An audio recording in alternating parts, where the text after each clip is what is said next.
What's going on, guys? It is MurderInc here, back with another Raid Shadow Legends video. And today we're going to be going over a boss guide for the final boss in this newest Doom Tower rotation, Dark Fae Astranyx.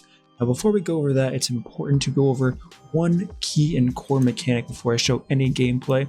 And that's going to be the affinity, disadvantage, and what it's going to be for this boss. So this boss has an A2 ability called Dark Tendrils. Every time it uses this ability, it looks at the champions you use for this fight and it does a special effect based on the affinity they are. Starting off with magic affinity, which is blue, it's going to steal one random buff from each enemy according to the number of magic champions on the enemy team. Moving on to force champions, which is red, it's going to steal turn meter from each enemy according to the number of force champions on each enemy team. That's going to equal out to 10% total turn meter. Now talking about void champions, has a 25% chance of placing a true fear debuff for each enemy for one turn. This chance increases by 25% per void champion. And finally, we have Spirit Affinity, which is going to heal Astranyx by 10% for max health for each Spirit champion on the team. So that is a really important concept to go over before we start talking about this boss, the mechanics, and what you can do to defeat it. Alright guys, so as we can see, whether it's on hard difficulty or normal, it's going to be the final boss. The next time we see here is going to be right here, so just after floor 79, but the hardest and biggest hurdle for you guys is going to be the final boss here. Now this is my current team here, 2 minutes and 13 seconds, 74 turns total. This team is going to survive long enough. Of course, 2 minutes and 13 seconds isn't going to be the fastest time. Many players are going to figure out a much faster team to do this. However, this team survives long enough. I'm going to be able to show you the boss, the mechanics, so you understand everything. And one really cool thing about this boss is you can use hundreds of different champions to achieve this, because honestly, like I mentioned in my other video, this is probably the easier boss. The hard one is going to be Bommal, the Dreadhorn, as you'll see from the boss guide in that current video. So with that being said, let's get right into it. I am going to do it on 1x speed, and I'll take it off auto probably in the second wave here. So I have Sifi here, I have Lydia, Seer, Iragoth, all of this good stuff happened here. Unfortunately, we got to resist, that's not a big deal. So the trash waves, they aren't too bad. This one's actually kind of funny if you recognize this guy's Crusader. He is the, I believe, second champion, not including your starter that you get when you do start the game. I thought it was kind of funny that they added these guys here. So now we'll take it on auto as we start going over. Outside of the information I gave you on the affinities that we just talked about, the biggest thing you have to understand with this boss is every ability your champion has is going to be repeated directly after your champion goes right back at you. So what are the positives and what are the negatives? Negatives are pretty clear. If you buff yourself with a counterattack like Valkyrie, the mirror copy of yourself is going to do the same thing, but it also applies all of the buffs or debuffs directly to the boss, and you definitely don't want the boss having a shield or some type of counterattack on her, because even though, like I said, she's not that difficult, she's still the final boss and she will do a decent amount of damage to you. So once we get to the boss here, let me just fly through this rather quickly. Okay. So the first thing that's important here is I would never use this A2 ability because of what I just talked about. Sifi, great champion, OP, sure. But I would never use this because I do not want block debuffs, I do not want increased speed, and I don't want increased defense on the boss and on the mirror copy. So what am I going to do to my advantage? I know I get to go first, so I'm going to use this A1 ability. So that happened there. We got a counterattack. It will copy all of the masteries, all of the gear sets. I have the counterattack mastery upon getting CC'd on my Iragoth, which is why the mirror copy did the same thing. So once again, now we're going to see me debuff the boss, apply the buffs to myself, and then the exact same thing is going to happen from the mirror copy here. So now I have defense down, I have weakened on myself, but so does the boss, and this is where Seer comes in. Of course, Seer is going to take all of the buffs on my team off, but it's also going to take all of the buffs on the boss and the enemy waves on top of one-shotting every mirror image here. Now, of course, not everybody's going to have Seer.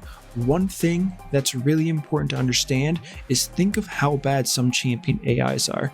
Thankfully, we have a custom AI system, but this is going to be the key here. I've been playing with so many different champions. Prince Kymar is a perfect example. If you have a Prince Kymar in your team here, and you use him The Prince Kymar on your team is going to use the sleep first based on the AI preset that you set, but the mirror copy is going to go with the base game AI and is going to reset all of the cooldowns on the team. So that's going to be a huge talking point. Now, one thing I do want to talk about here, one of the abilities is going to be it banishes one champion and spawns a mirror copy of them onto Astranyx's team. Now, with that being said, I do want to say that if I put this on auto, there is a chance, I'm pretty sure this is a bug and I have submitted to the proper people, but there's a chance your champions will not target this, which is bad news for you. You want to kill this as soon as possible. So we're going to start doing this, putting all of the damage we can onto this champion here. And we're going to kill it with this A1 here. Perfect. Now we have Ninja, unbanished, all as well. And I can put this on auto in 1x speed so we can kind of see everything go down here. Now, one thing to note is going to be an alternate strategy you can do, which is keeping the boss's turn meter constantly low. Now, the boss does have decently high base speed. I don't know what it is exactly because I didn't play around with that aspect too much, because this boss was really easy to figure out and didn't take too long. But if you want to use someone like Allure is going to be great. Granted, you can one-shot all of the mirror image copies of your champions quite early into the rotation. AoE champions on their A1, A2, and A3 are going to shine very hard here because of that mirror image copy that we do see now that Iragoth was picked here. Having an AoE champion to constantly be able to clear this out without messing up with their targeting on the boss is going to be great. And this is a perfect example. Ninja is actually avoiding Iragoth here. As we can see, Seer is avoiding Iragoth here. Like I said, 99% sure this is a bug. And I'm going to click on Iragoth and see what happens. Okay, so now this is the problem. Sometimes even when you click on it while you're on auto, it's not going to target it. It's going to keep targeting the boss, which is going to be a wipe condition for most teams. I'm not going to say every team. It's possible to get around it if you do have an AoE champion. I currently don't on this team, so it is a wipe condition for me. However, this is a really consistent team and it does very well. So with that being said, one thing I wouldn't recommend, even though I am going to show you examples of people using it, is green affinity champion. There are lots of strong green affinity champions, and if you're going to use one, make sure you're lowering Astranyx's turn meter over and over again so she doesn't get a turn. If you do remember, she gets a heal, and once again, they're not targeting the mirror copy here, which is Ninja, which is going to be a problem if you have any type of high damage dealing champion like I do with Ninja. You don't want him getting a turn on your team because he will wipe you. But as I was saying, I would avoid any type of spirit affinity champion because you don't want the boss healing.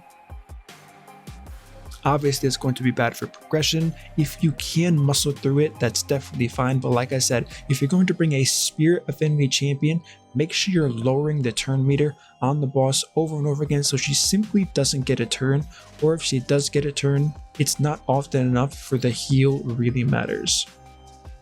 But now it looks like I did get an unlucky crit here, and I did have the bad RNG. So I want to make sure that I'm not reviving because we do have Lydia here, and if I do revive, actually let me just show you here. So even dead mirror copies have synergy. So Lydia just countered my revive. Now I have to deal with 2 mirrors here. So Lydia is definitely a very strong option for this boss, but you have to keep that in mind that even if the champion's dead, all of the passive abilities apply. So now we're just going to go ahead and manual this for a while, make sure we have everything set here. Let's go ahead and use this AoE freeze. Okay, we got the kill, perfect. Put it back on auto, and the next time our CV tries to revive, we should be fine in our process here and being able to kill this boss rather quickly. Now I'm going to put it back on 1x speed since we're very close to killing it. One thing I did do on these champions here, besides Seer, is I gave them resistance, enough resistance to be able to survive here. Now I don't normally make it back to this point, but I'm pretty confident I can still kill it and just ignore the mirrors. But like I was saying, I have resistance on all of my champions because of this true fear effect. So you have to be very careful if you want to copy someone's team composition. For this, make sure you get their exact stats if you want to replicate the team, because if they're using void champions, we do know, like I mentioned at the start of the video, And I don't normally break down skills, but it's that important. If you have void champions, you want resistance if the boss is going to be getting a turn, because you don't want true fear on your champions at all. With that said, let's go ahead and try to finish this up here and A1 the boss to her death. It's back on 2x speed.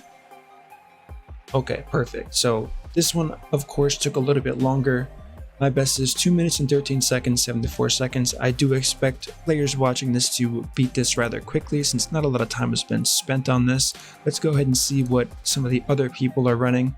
So we have the global rankings here. Like I said, we do have Lissandra here, as well as Allure from Farbstoff, another content creator. Of course, all of these people are content creators.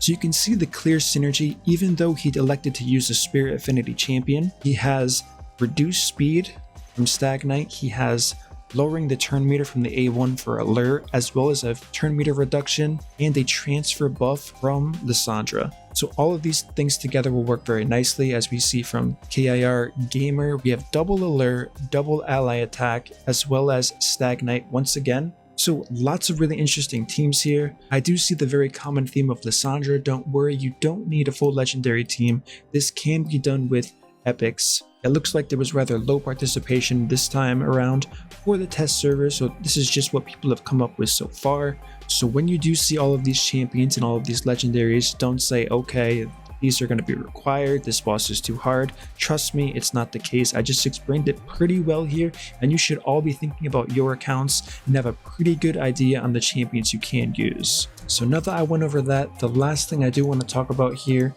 is going to be the stats I use for these champions. Now, as far as accuracy goes, 387 is definitely enough for this boss. 385 resistance, I was feeling really comfortable with that. 392 resistance once again, 418, 397. Ninja was on the lower side for sure, but he was still seemingly fine with 317. Nothing like the Dreadhorn boss. I hate talking back to him, but he was so difficult and so much fun to progress through. It's all I'm really thinking about right now. Ninja, once again, his accuracy was a little bit low, but I really wasn't resisting too much. And Seer, I gave her pretty much no resist, 165. Of course, we did see the True Fear appearing on her over and over again, so that's definitely going to be too low. But if I had to recommend a realistic resistance and accuracy, I would be looking at how I geared this Ninja right here.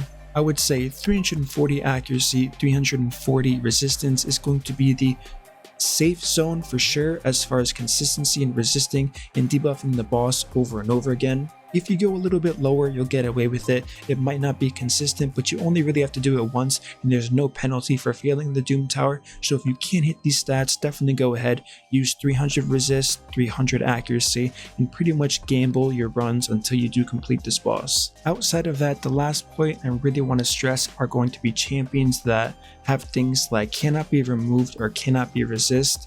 Definitely think about this. Don't fall into the trap. Make sure you understand Brogni. Make sure you understand champions like Ghostborn with that irresistible defense down. That's really good for your team, but always consider the fact that if they get a turn, the same thing's going to happen to you. If you're going to use your nuke champion, make sure the nuke champion that's mirror copied never gets a turn, because you're going to be shocked as to how strong your champions are when you get a taste of your own medicine with your savage gear, whatever type of gear you are using for this boss. And like I did in the other video, I'm not just going to show hard, I will go to normal and we can take a look at some of the runs here that people were running. So I ran the same team, I elected to use Septimus instead. This was kind of the first attempt just to see what it was like once I was done with hard.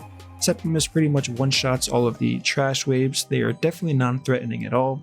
As we can see from this player, I'm not really sure who this is, using Deacon, Double Royal Guard, Armina, and finally Shatterbones. Like I was explaining before, there are many options you can use. Full epic teams, rares are going to help you out fine.